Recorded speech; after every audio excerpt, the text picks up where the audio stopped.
O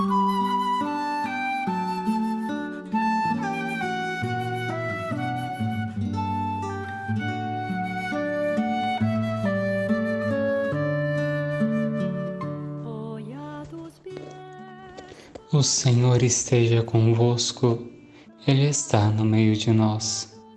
Conclusão do Evangelho de Jesus Cristo segundo Marcos. Glória a vós, Senhor. Naquele tempo, Jesus se manifestou aos 11 discípulos e disse-lhes: Ide pelo mundo inteiro e anunciai o Evangelho a toda criatura. Quem crer e for batizado será salvo. Quem não crer será condenado.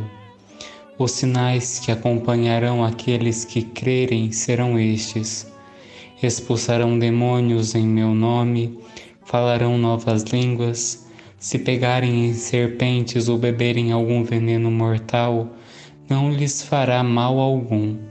Quando impuserem as mãos sobre os doentes, eles ficarão curados.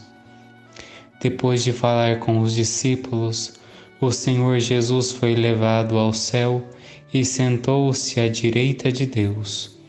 Os discípulos então saíram e pregaram por toda parte. O Senhor os ajudava e confirmava a sua palavra por meio dos sinais que o acompanhavam. Palavra da salvação. Glória a vós, Senhor. Meu irmão, minha irmã, hoje a igreja celebra a festa da Ascensão do Senhor, aquele momento que nós lemos no final do Evangelho, onde Jesus sobe de corpo e alma para junto do Pai. O primeiro ponto que nós temos que pensar é o que é o Evangelho. Jesus nos convida a anunciar o Evangelho, mas o que significa o Evangelho? O Evangelho é boa nova, a boa notícia de Deus.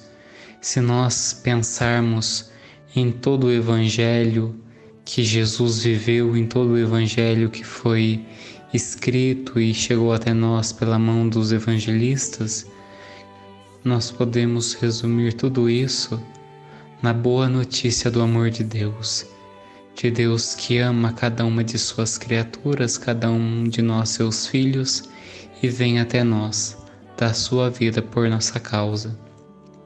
Essa é a boa notícia, um Deus que ama, um Deus que abraça, um Deus que acolhe, um Deus que é bondoso, que é misericórdia. É o Deus que nós encontramos em Jesus, um Deus que não exclui, um Deus que não deleta, um Deus que não apaga, um Deus que acolhe cada um de seus filhos.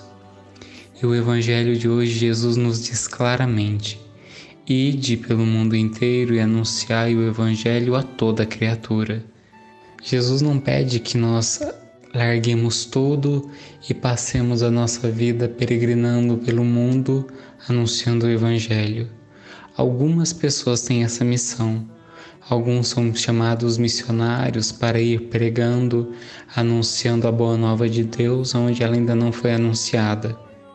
Mas nós podemos, todos os dias, anunciar o Evangelho no nosso mundo, na nossa realidade, naquele lugar em que vivemos.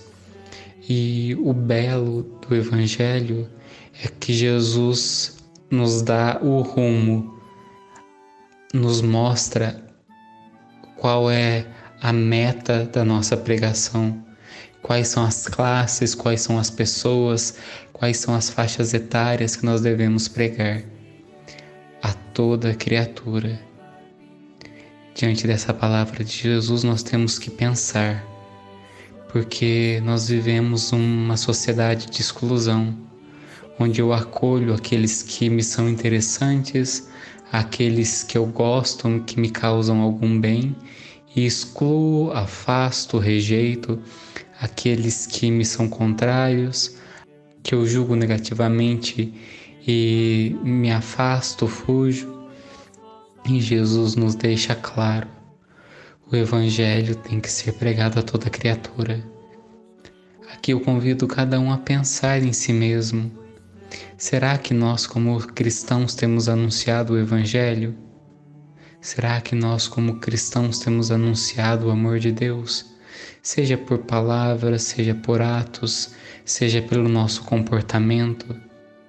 Será que quando o outro olha para nós, ele encontra um Deus bom, um Deus misericordioso, um Deus paciente, um Deus amor? Um Deus que é Pai, que às vezes corrige, que às vezes precisa mostrar o caminho puxando a orelha? Será que nós somos verdadeiramente um Evangelho vivo, assim como Jesus o foi? Por isso eu convido você hoje a rezar junto comigo. Ó Jesus, o Senhor que mostrou a boa nova, a boa notícia, a boa nova de Deus. Um Deus que se aproxima, um Deus que se deixa tocar, um Deus que toca, um Deus que não tem medo da nossa fragilidade. Pedimos assim, ó Jesus, que o Senhor nos ensine a vivermos esse Evangelho, a pregarmos o Evangelho a toda criatura, a todos aqueles que se aproximarem de nós, que saibamos amar, que saibamos confiar no Teu amor e que tudo aquilo que afasta, que tudo aquilo que distancia seja tirado de nós, para que sejamos no mundo verdadeiramente o Teu Evangelho, que sejamos no mundo verdadeiramente o sinal do Teu amor. Amém.